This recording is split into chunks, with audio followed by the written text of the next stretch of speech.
Jokowi adalah presiden terburuk yang pernah dikirim neraka ke bumi. Saya bilang begitu. Dan Jokowi itu adalah hukuman bagi bangsa Indonesia. Karena bangsa Indonesia suka menganiaya dirinya sendiri dan suka menipu dirinya sendiri. Jadi Jokowi itu tidak ada, dia bebas. Dia hanya menjalankan tugas takdirnya dia. Dia diutus oleh neraka. Dan dia diutus untuk kasih menderita Bapak. Itu saja itu.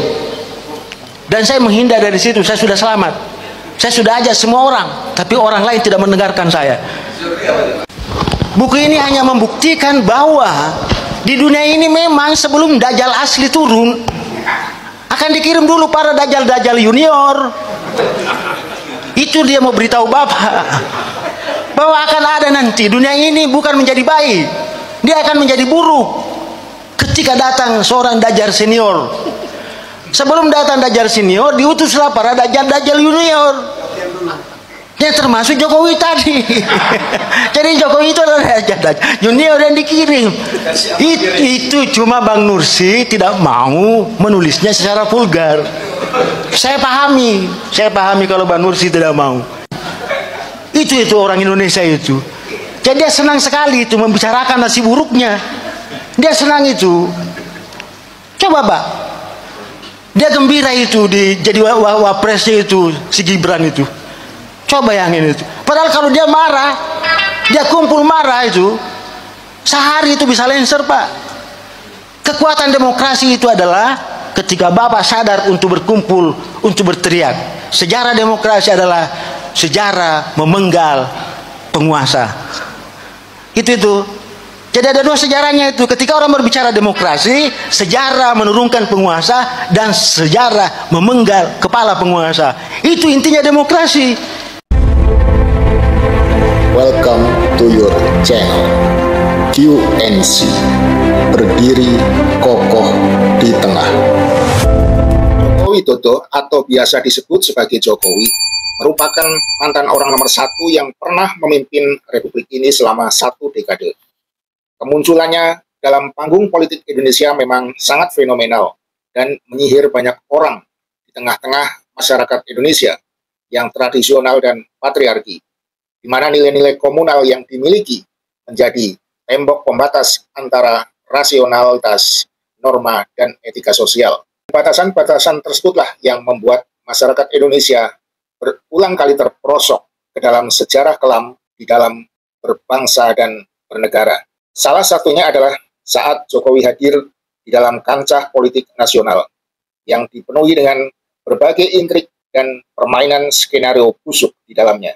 Yang sangat menyita perhatian adalah syarat kepemilikan pendidikan Jokowi yang sampai saat ini menjadi kontroversi yang tidak berkesudahan serta menyita perhatian seluruh masyarakat Indonesia. Inilah kontroversi tentang ijazah palsu yang diduga dimiliki oleh Jokowi. Inilah analisa tentang orang-orang yang menjadi tim inti dalam pemalsuan ijazah Jokowi. Pertama adalah David Agus Yunanto. Dia berasal dari Ngemplak, Boyolali, Jawa Tengah. David disebut berperan sebagai salah satu orang yang turut serta membantu dalam proses administratif pemalsuan dokumen Jokowi. Karakteristik David adalah seorang pendiam namun sangat detail dalam hal surat menyurat. Kaitan dengan Jokowi dimulai sejak Jokowi akan maju menjadi wali kota Solo pada tahun 2005. Dan setelah Jokowi menjadi wali kota Solo, David kemudian menjabat sebagai ajudan pribadi Jokowi. Kedua adalah Anggit Nugroho, yang berasal dari Solo. Disinyalir Anggit berperan sebagai jembatan komunikasi antara Jokowi dengan pembuat dokumen dan ijazah palsu. Anggit memiliki kelebihan, yaitu pandai beradaptasi dengan lingkungan. Namun dia memiliki kelemahan tunduk pada uang dan tekanan kekuasaan. Arti nama Anggit sendiri adalah seorang penggagas, sehingga bisa diduga kuat dialah orang yang berperan utama sebagai pencetus ide pembuatan dokumen-dokumen palsu untuk Jokowi. Anggit pernah bekerja sebagai wartawan Solo Post yang kemudian berpindah ke Joglo Semar sebagai pemimpin redaksi harian tersebut. Dan Anggit sendiri merupakan sarjana lulusan arkeolog Universitas Gadjah Mada Yogyakarta. Ketiga adalah Muhammad Isneni. Latar belakang Isneni merupakan seorang muslim yang taat namun dia terpengaruh oleh gemerlapnya kekuasaan. Muhammad Isneni berperan sebagai operator teknis yang bekerja langsung sebagai pembuat desain dokumen palsu. Meskipun latar belakang pendidikannya hanya dari sekolah teknologi menengah, tetapi dia ahli dalam bidang ilmu komputer grafis. Kaitan Isneni dengan Jokowi. Isneni masuk dalam tim IT bawah tanah dan merupakan ketua jaringan relawan Alap-Alap Jokowi atau AAJ yang memasang baliho besar Jokowi dan Iriana Guru Bangsa di Jalan Raya Adi Sucipto, Colomadu, Kabupaten Karanganyar, Jawa Tengah. Selanjutnya keempat, yaitu Widodo, bukan Joko Widodo atau Jokowi. Widodo berasal dari Solo dan merupakan sarjana ekonomi, alumni Universitas 11 Maret atau UNS Solo. Dia berperan sebagai pemantau distribusi dokumen dan pernah ditugaskan sebagai pembantu bendahara. Masa kecil Widodo hanyalah anak seorang buruh dan seorang pekerja keras. Catatan khusus, Widodo pernah menjadi pegawai sebuah kelurahan di wilayah Solo. Nama Widodo sendiri memiliki arti selamat dan sejahtera, sehingga sangat ironi jika nama tersebut digunakan untuk sebuah kebohongan. Kelima adalah Sigit Widiawan.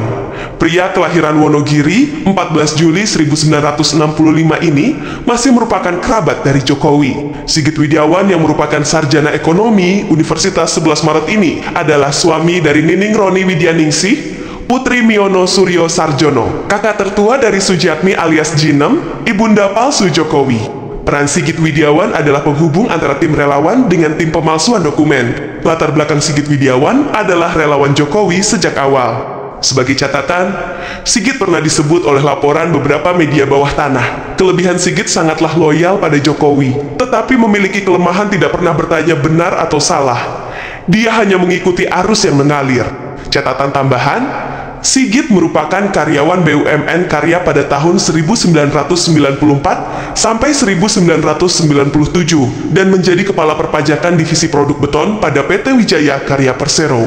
Karir Sigit Widiawan berlanjut menjadi kepala bagian keuangan pada PT Wijaya Karya Beton Persero sejak tahun 1997 sampai dengan tahun 2001. Sigit Widiawan juga memegang jabatan Direktur Keuangan PT Roda Jati Group milik mertuanya Miono Suryo Sarjono, kakak tertua ibunda palsu Jokowi, Sujiatmi alias Jinem pada tahun 2002 sampai tahun 2013. Kiprah Sigit Widiawan, saudara misan Jokowi, menduduki banyak jabatan, baik sebagai komisaris utama ataupun beberapa komisaris independen di berbagai perusahaan BUMN sepanjang kekuasaan Jokowi, seperti di PT Semen Indonesia, PT Jasa Marga Perusahaan Operator Jalan Tol Pemerintah, dan PT Bank Negara Indonesia Tbk periode tahun 2018 sampai dengan tahun 2025. Selanjutnya keenam yaitu Eko Sulistyo, yang lahir di Kendal, Jawa Tengah pada tahun 1968. Peran Eko Sulistyo adalah sebagai pengangkut dokumen dari satu titik ke titik lain. Kaitan antara Eko Sulistyo dengan Jokowi yaitu Eko sering disebut sebagai pengawal bayangan. Eko Sulistyo merupakan konsultan Dinas Tata Ruang Kota Solo dan merupakan Ketua Komisi Pemilihan Umum KPUD Kota Solo yang menjabat pada periode 2003 sampai dengan tahun 2008. Eko Sulistyo juga dipercaya sebagai koordinator lapangan untuk tim relawan Jokowi pada Pilpres tahun 2014. Setelah Jokowi menjabat sebagai Presiden RI ke-7, Eko Sulistyo diangkat menjadi Deputi 4 di Staf Kepresidenan Republik Indonesia, yaitu dikenal juga sebagai Kedeputian ke-4 yang memiliki tugas utama dalam pengelolaan strategi komunikasi politik, hubungan masyarakat, pemerintah, media, strategi diseminasi informasi, pengelolaan strategi komunikasi di lingkungan lembaga kepresidenan, dan kedaulatan digital pada tahun 2015. Kemudian pada tahun 2018 sampai dengan tahun 2023, Eko Sulistyo mendapat jabatan baru sebagai komisaris di PT PLN Persero.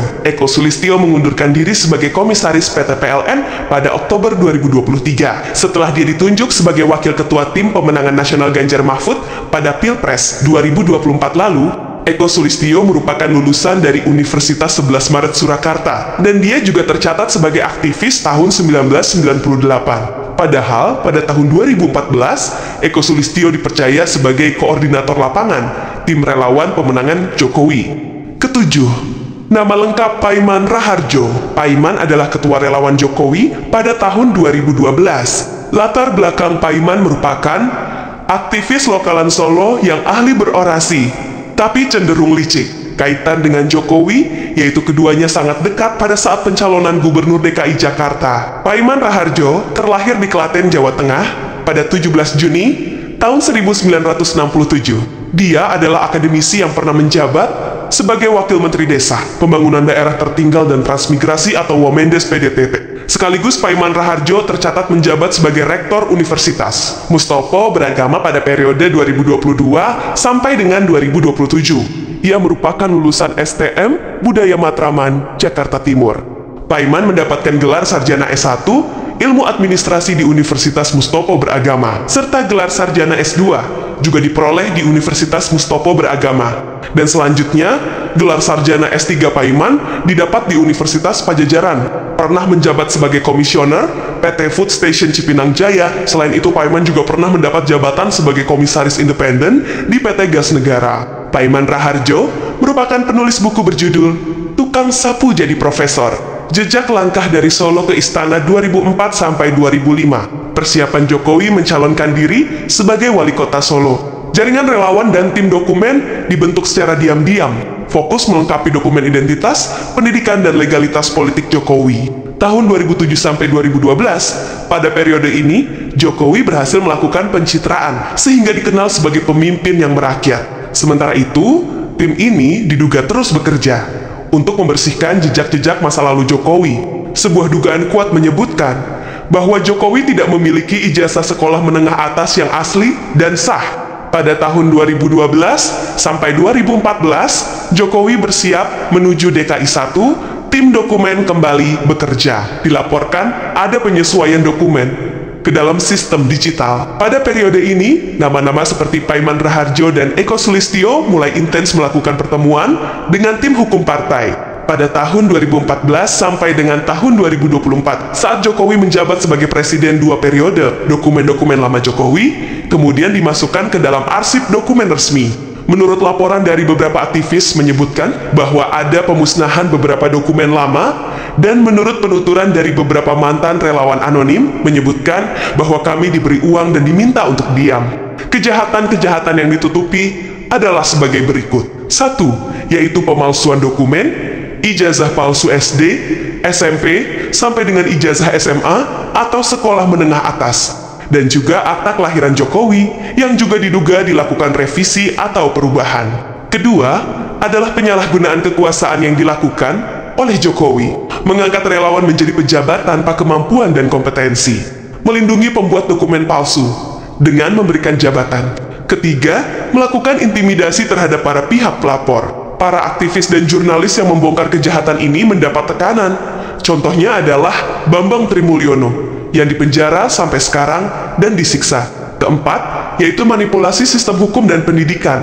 Beberapa universitas dilarang menyebut nama asli Jokowi dan arsip pendidikan dihapus atau dikunci terhadap keterbukaan publik. Inilah kerusakan mendasar yang telah diciptakan oleh kekuasaan Jokowi. Dan kemunafikan tumbuh subur pada para pejabat di republik ini, di mana di luar dirinya tampak putih bersih, namun sesungguhnya di balik itu penuh dengan bangkai dan kerangka manusia yang berserakan.